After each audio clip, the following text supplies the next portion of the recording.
That is a fabulous achievement from Shubman Gill. টেস্টে নেতৃত্ব পাওয়ার পরই ব্যাট হাতে অপ্রতিরোধ শুভমান গিল একের পর এক দুর্দান্ত সব ইনিংস উপহার দিয়ে যাচ্ছেন তিনি। ইংল্যান্ড সফরে 4 সেঞ্চুরি করা ভারতীয় অধিনায়ক এবার ওয়েস্ট ইন্ডিজের বিপক্ষেও পেয়েছেন 3 অঙ্কের উষ্ণ ছোঁয়া। তাতে রেকর্ডের পাতায় কিংবদন্তি সচিন টেন্ডুলকারকেও ছাড়িয়ে আরেক ব্যাটিং গ্রেট বিরাট কোহলির পাশে বসেছেন মাত্র 24 বছর বয়সী এই ব্যাটার। এরই মধ্যে রোহিতের ওডিআই অধিনায়কত্ব দেয়া হয়েছে তার কাঁধে।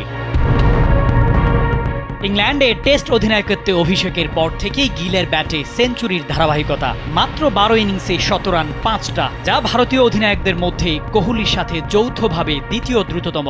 2017 ও 18-তে 5টি করে সেঞ্চুরি করেছিলেন ভারতের সাবেক অধিনায়ক বিরাট। আর 1997 সালে অধিনায়ক হিসেবে টেন্ডুলকার টেস্টে 4 বার শতকের স্বাদ পেয়েছিলেন। ইংল্যান্ডে তাকে ছুঁয়ে ফেলা গিল এবার টপকেই গেলেন। যদিও গাভাস্কারের 10 ইনিংসের রেকর্ড এখনও ভারতীয় অধিনায়কের মধ্যে সবার উপরে। এদিকে এই রেকর্ডে ওয়ার্ল্ড ক্রিকেটে শীর্ষে অ্যালিস্টার কুক, যিনি 9 ইনিংসেই করেছিলেন 5 সেঞ্চুরি। দিল্লি টেস্টের সেঞ্চুরিতে গিল খেলেছেন 196 বল, মেরেছেন 16 চার ও 2 ছক্কা। প্রথম শ্রেণীর ক্রিকেটে এটি তার 19তম শতক আর টেস্টে 10ম। মাত্র 24 বছর বয়সেই এমন ধারাবাহিক পারফরম্যান্স আর রেকর্ডের পাতায় কিংবদন্তিদের কাতারে অবস্থান বার্তা দেয় যেন ভারত পেয়ে গেল ভবিষ্যতের আরেক কিংবদন্তি ক্রিকেটার।